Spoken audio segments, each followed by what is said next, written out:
Hey everybody, it's your buddy Beard Grizzly, and today we're going to keep going with the same line of thinking we had from last time, looking over the poster image that exists for DLC2 out sometime in spring. I know it's pretty early at this point to start thinking about this, but I'm just so freaking excited, and why not start speculating now? A lot of questions have sprung up from this single image, and I think it relevant to talk about everything here, or as much as we can, to get it all out in the open from as in-depth as I can uncover from the backlog of Destiny's lore. With this image, we'll work from bottom to top, getting to each item as it's seen here. To start with, we have 3 guardians on the ground moving over some rather rough terrain. From the bottom blooms this blue mist, or at least the way it's put together, it kind of looks like blue mist. I keep having to remind myself, though, that in some cases where these posters are stylized choice, it could just be smoke and mirrors, or in this case, just a lot of smoke. The terrain itself is worth calling out, since we've seen Mars be rather similar in its overall look. Admittedly, Io also looks very plateauish with lots of similar features, especially when I try to jump over them.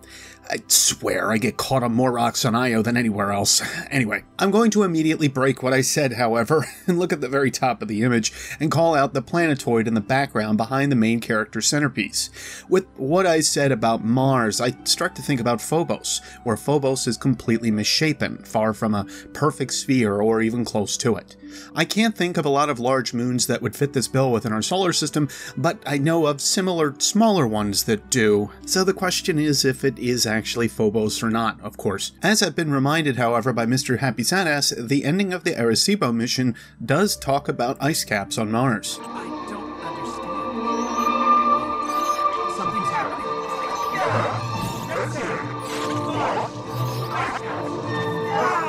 That kinda leads me to the next piece of the image, however, and it reminds me of those old days of Rise of Iron.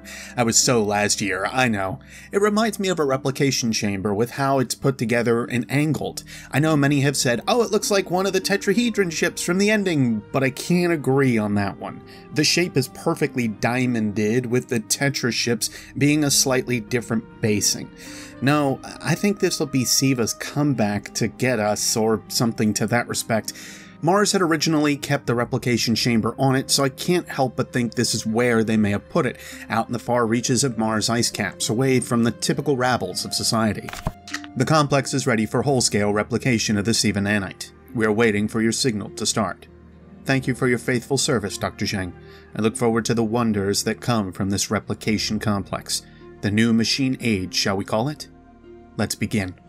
It's at the least not around where we typically roam around in freehold on Mars, so that knocks it off the list, at least, that we know of. The next point of contention you could make is that it's some kind of war-mined bunker, but aside from a very hidden one that could be disconnected from the rest, I don't necessarily see that being the case.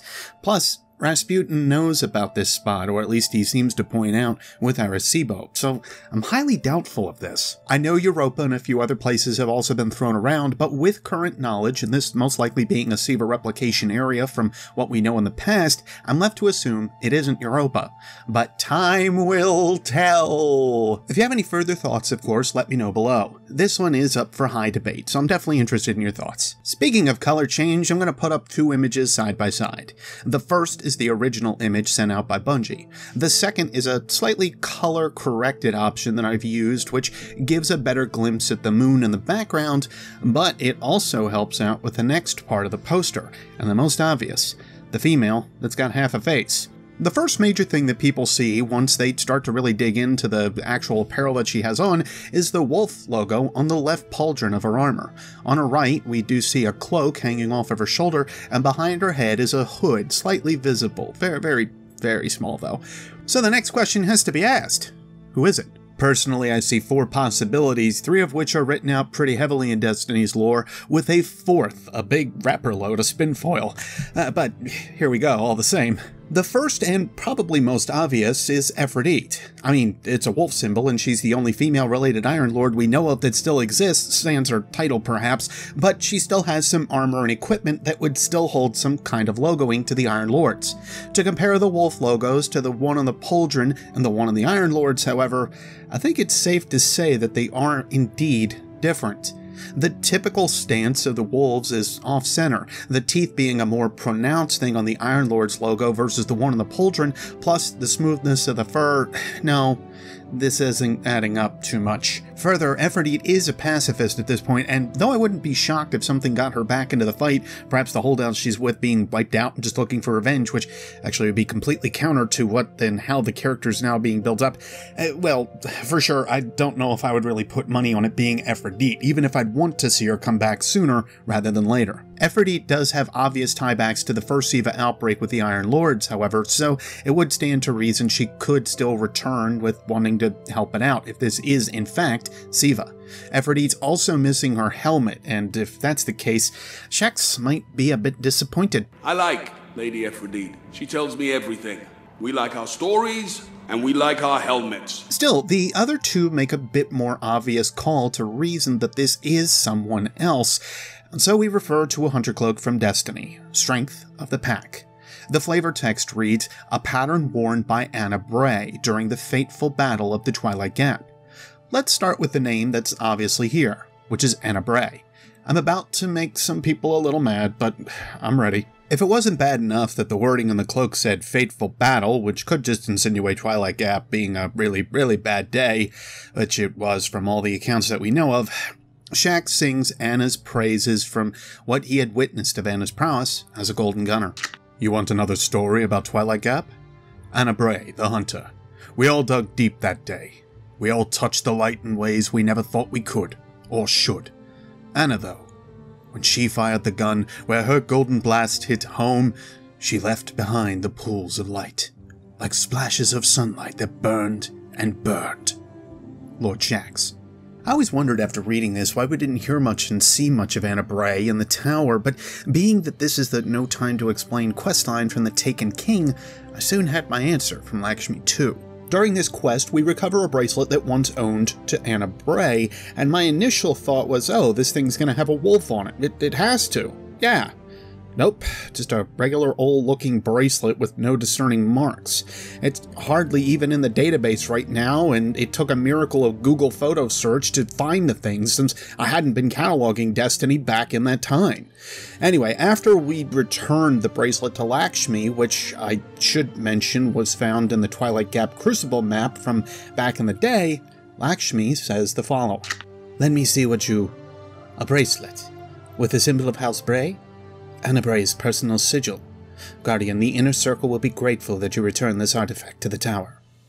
We'll get back to this in a second, but the next piece of dialogue from Lakshmi rounds out our conversation on Anna. And now, what? A ring? With the symbol of the Warlock Pujari? Death again. Like Ana Bray, a Guardian fallen to the second death, lost to us. We shall study these objects, Guardian. Learn why they have been pulled through time.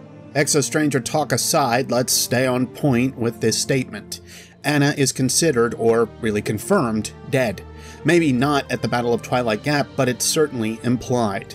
Her sigil is still very much known as the House Bray sigil, and it's carried by one other, someone we know very little about. There's a ship that was introduced to us as early as the Dark Below, the Aeon Trespass, and it bears the markings of it designed by a one Elsie Bray, born from the mind of Elsie Bray 3 years before she disappeared. Yet another member of the Bray family, perhaps the last one we know of, that suddenly disappears from history without a trace. Not much is otherwise known of Elsie, but the fact she carries on the name of Bray and looks into ship design tells me enough. In the tower is a ghost scan sitting inside of a room marked up with Dido on the walls. On the table is a scanning that showcases a journal, and I'll let it speak for itself. Looks like a journal. Ana Bray.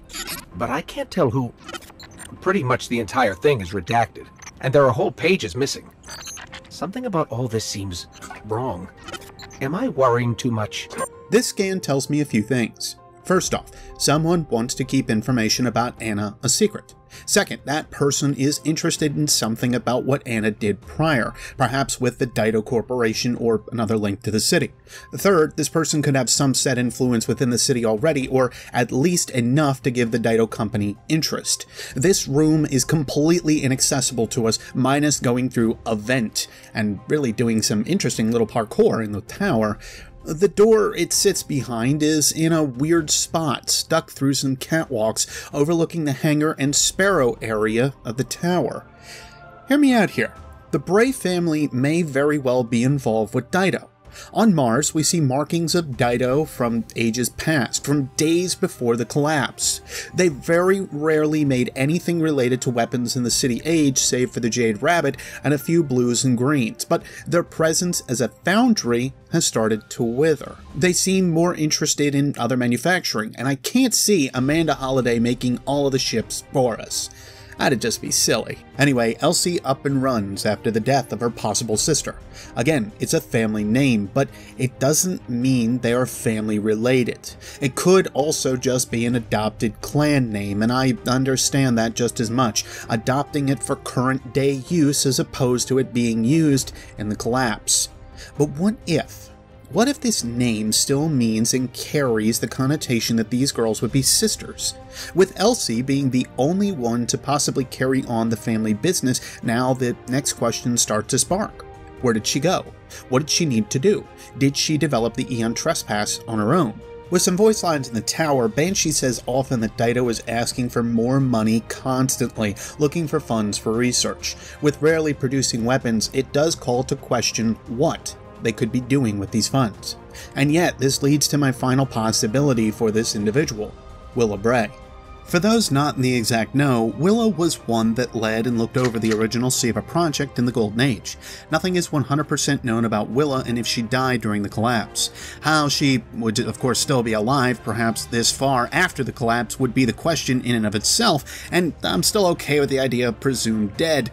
But being that it's the last and latest Bray we knew of from the Golden Age, with Clovis and Clovis Jr. seemingly overtaken by Willa, I am left to question it, at the least. It would serve to garner the thought that she'd have plenty to hide on the SIVA project, and further, as a family with lots of secrets in a time when many of them can be buried under the red sands of Mars. And still, it could be someone completely different. When you start to refer to a crest as a family or house logo, it does always leave open the possibility that others exist still, able to carry on the mysteries that that house is known for. This person looks like a hunter with the cloak on her back and the armor she wears. From this, every one of the members we talked of today could fit that bill, with Aphrodite being a hunter of the Iron Lords, Ana Bray shooting off golden guns, and Elsie being a pilot, something that hunters are rather known for already. It very well could be Ana returned from some kind of Vex time gate or otherwise, but hopefully they honor the deaths of the past that they have in place and move on. That's my take anyway. As a final thought, I can't figure out what the gun is that she's holding. If anyone has thoughts, share them below. But now, as always, I turn it to you. This is everything I was able to get together and think of, and it all happened from a single image. Bungie sure does know how to get that hype monster going, don't they? I'm admittedly more excited now for DLC 2 than I was and am for Curse of Osiris. The possibility that more Iron Lords ideas may creep up always excites me. But if we're finally given some glimpse into more of House Bray and what it means for our storyline so far, that would be a great many questions possibly answered. If you liked what you heard, you know the buttons to press to tell me that, along with subscribing for more thoughts from myself. As always, you can let me know down below what you thought too, or leave the phrase Aeon Trespass in honor of Elsie Bray. I thank you all so much for listening and getting this far, and I'll see you next Spacetime, Guardians. Take care.